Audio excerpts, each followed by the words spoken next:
Olá, segundo ano. Vamos continuar aqui nossos estudos em termodinâmica. Veremos hoje, então, um pouquinho mais sobre calorimetria.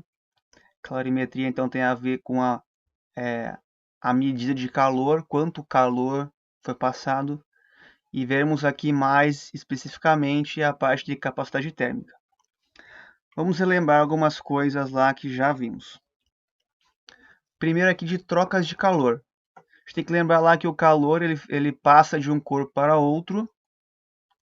Pode ser por condução, por convecção ou por irradiação, depende o tipo de contato que eles têm ou não contato na história. Condução, convecção e radiação. E esse calor, quando chega no corpo, ele faz algumas coisas. O que já vimos aqui, essa parte de efeito mecânico, o corpo pode dilatar ou pode contrair. Depende de cada caso. E se for um caso anômalo, como a água, ele pode dilatar e contrair de maneira diferente ainda do que o normal. Corpos, quando esquentam, dilatam, quando esfriam, contraem, e a água tem aquele espaço entre 0 e 4 graus Celsius, 0 e 4 graus Celsius, que é diferente, que é o contrário. Ao esquentar, contrai, ao esfriar, dilata. Já vi só de aula lá para vocês. A gente verá aqui agora a parte do efeito térmico. Quando o corpo recebe calor, ele vai alterar sua temperatura esquentando. Quando ele perde calor, ele vai alterar essa temperatura esfriando um corpo ou substância. A gente verá então aqui um pouquinho mais sobre isso durante as próximas aulas. Alguns conceitos gerais aqui então. A gente vai ver essa parte de calorimetria, é a relação como os corpos, com a maneira como os corpos trocam esse calor, essa energia térmica, tá? Corpos e substâncias trocam energia térmica. Vai ter a ver aqui com calorias. Calorias lembra lá aquela parte de alimentos. Então, os alimentos eles fornecem energia para a gente e fornecem calorias. Sempre tem lá em informações nutricionais, a gente pode ver tanto calorias quanto joules. Tanto faz aqui a história, você pode escolher calorias ou joules. A gente verá um pouquinho mais logo a seguir sobre calorias aqui para dar uma ideia. A gente verá aqui que tem três tipos básicos de formas de trocar calor. Aqui de quantificar esse calor trocado. A gente pode quantificar ele por capacidade térmica, quando é um corpo que troca calor. E quando a gente fala corpo aqui, a gente pode ter a mesma distância. Então, um bloquinho de gelo, tipo um cubinho de gelo é uma coisa, esquentar ele, o calor fornecido a ele, e esquentar um iceberg, que também é gelo, que também é água, é algo diferente, porque são corpos diferentes, são quantidades diferentes de massa. Então aqui a gente vai ver capacidade térmica, tem a ver com os corpos.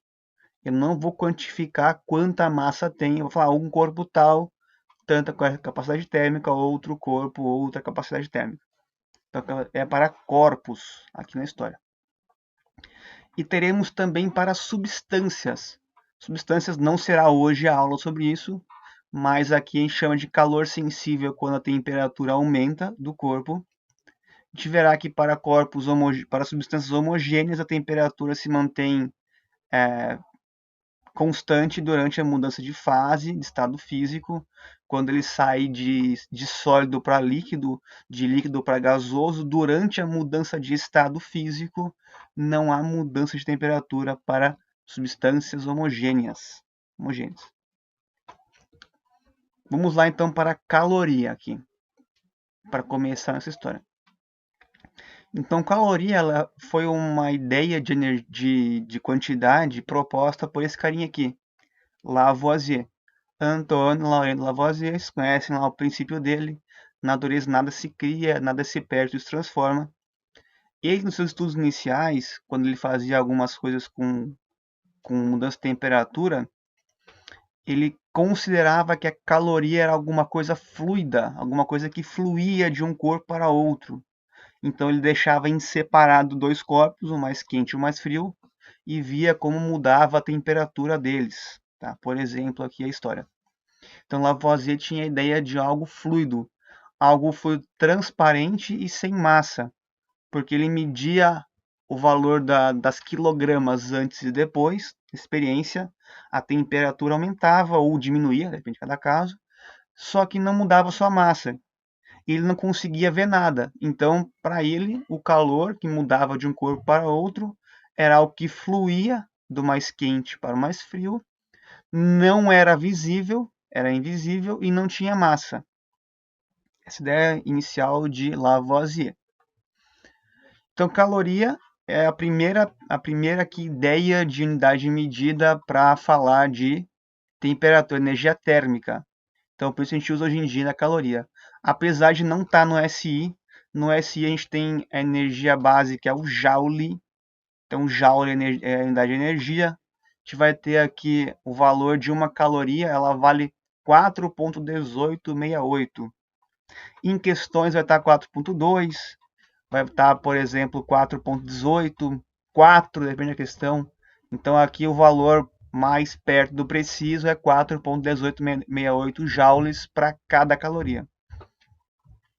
O calor não tem a ver com o que flui, tem a ver então com a agitação das moléculas, a gente já viu isso, né? O calor que passa, no caso, a temperatura do mais quente para o mais frio, vai mudar a agitação molecular das moléculas que compõem o objeto aí. Então, sempre vai passar do mais quente para o mais frio, de maneira natural, e mais, tá? Até o equilíbrio térmico. Quando ambos tiverem a mesma temperatura, a mesma agitação molecular, cessa o calor. O calor só acontece enquanto há diferença de temperatura. Então, aqui, caloria é a unidade histórica que ainda é usada hoje em dia.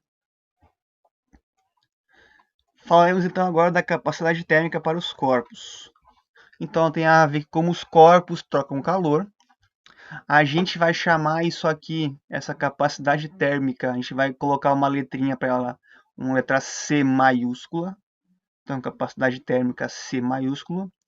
E tem a ver, então, com quanto calor eu tenho que fornecer para um corpo para que ele mude de temperatura. Então, calor por temperatura. A gente vai reorganizar esta fórmula e no futuro ela será útil com o Q como sendo a incógnita inicial aqui, com o calor, tem a ver com a capacidade térmica vezes o quanto varia a temperatura. Então, para eu esquentar um corpo, quanto calor que tem que dar depende de sua capacidade térmica. Tá? Quanto calor tem que dar mais da temperatura depende da capacidade térmica. Unidade de medida. A gente usará basicamente esta aqui, ó, caloria por grau Celsius. Mas ela pode ser qualquer unidade de energia térmica, caloria ou joule, com qualquer unidade que dividido por temperatura. Pode ser Kelvin ou grau Celsius. O mais comum em exercícios de física é calorias grau Celsius, mas nada impede de ser calorias por Kelvin, nada impede de ser caloria por joule por Kelvin, joule por grau Celsius. O mais comum é este aqui. Uma coisa importante ser falada é quanto maior o corpo, mais capacidade térmica ele terá, mais energia eu tenho que dar para ele esquentar, ou mais energia tem que retirar para ele esfriar. E aqui a ideia é bem simples aqui, ó. Pensa o seguinte, tem um copo de água, um copinho de água, que está com meus canetões aqui, mas um copo de água, esses aqui, e eu coloco lá uma pedrinha de gelo. E eu vou ter água gelada depois de alguns segundos ou minutos para tomar. Porque o gelo perde calor, a água ganha calor. Ao contrário, a água perde calor, o gelo ganha calor, o gelo derrete. E assim teremos então a água gelada e o gelo derretendo. Perfeito. Então eu consigo esfriar um copinho com água com uma pedrinha de gelo. Agora eu conseguiria ter o mesmo efeito jogando essa mesma pedrinha de gelo ou uma pedra similar de gelo na piscina olímpica?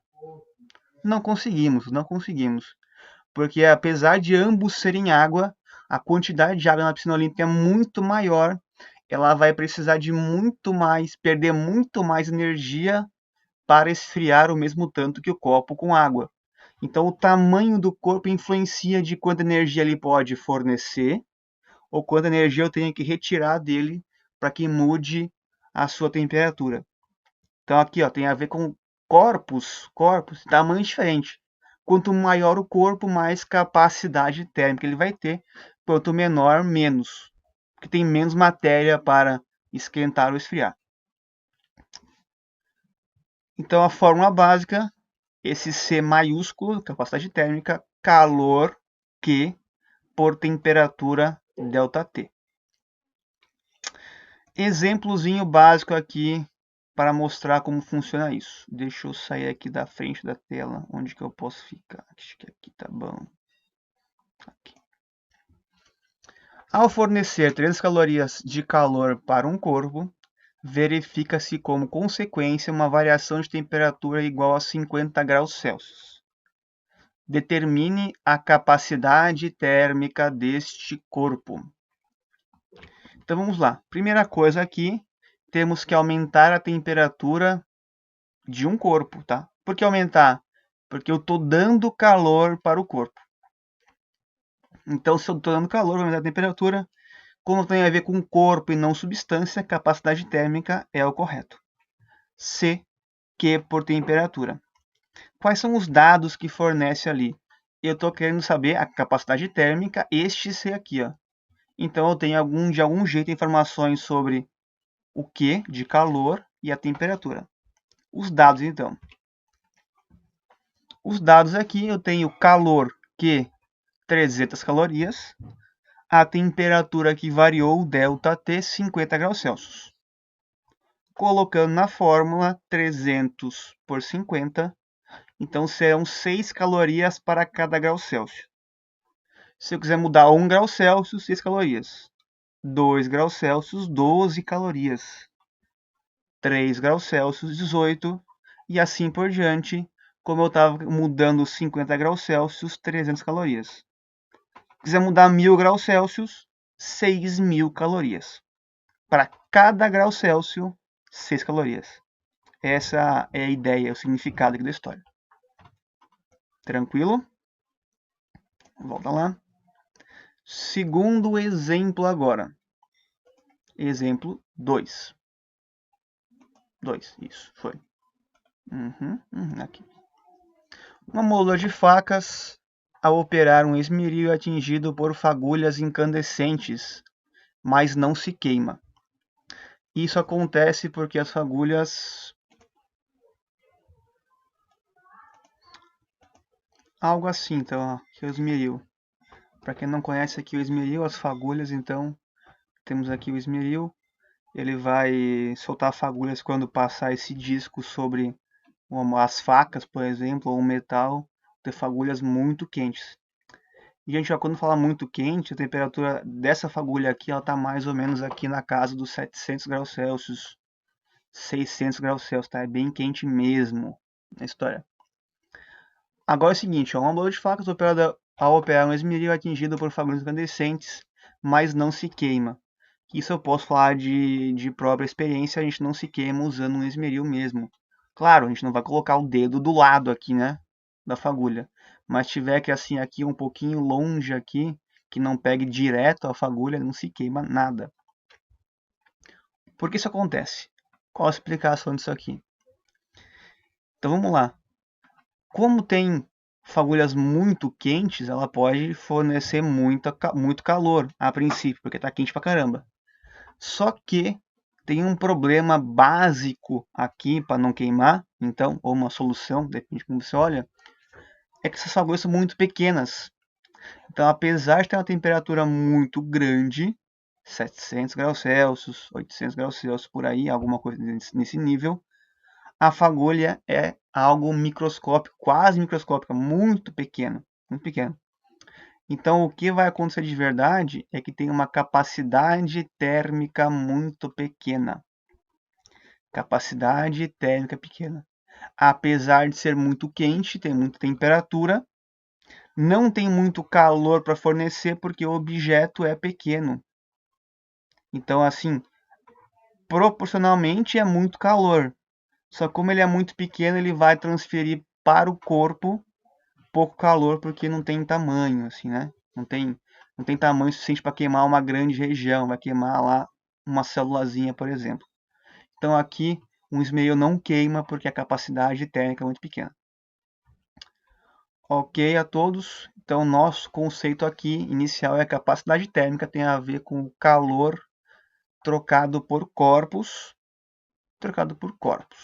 Não é substância, né? Quantidade de substância é um corpo.